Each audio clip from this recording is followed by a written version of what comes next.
অনুশীলনী R1 3 number প্ৰশ্ন সংখ্যা ৰেখাৰ সহায়ত -5 আৰু 5ৰ মধ্যৱৰ্তী অখণ্ড সংখ্যাবোৰ লিখা। এডাল সংখ্যা ৰেখা, ইয়াত মই কেইটামান বিন্দু লৈ লওঁ সমান সমান জোখত।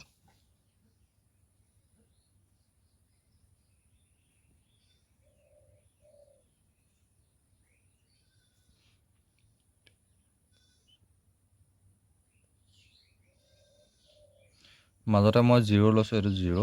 সোঁহাতে কি হ'ব 1 2 3 4 5 6, বাওঁহাতে কি হ'ব -1 -2 -3 -4 -5 হ'ল। এই সংখ্যা ৰেখাডালত কুৱেশ্যনটো সুধিছিলে যে -5 আৰু 5ৰ মাজত থকা অখণ্ড সংখ্যাবোৰ লিখিব লাগে। এতিয়া এই মাজৰ সংখ্যাখিনি কি হয়? -4 -3 -2 -1 0 1 2 3 4। গতিকে আনচাৰ কি হ'ব? -4 -3 -2 -1 0 1 2 3 আৰু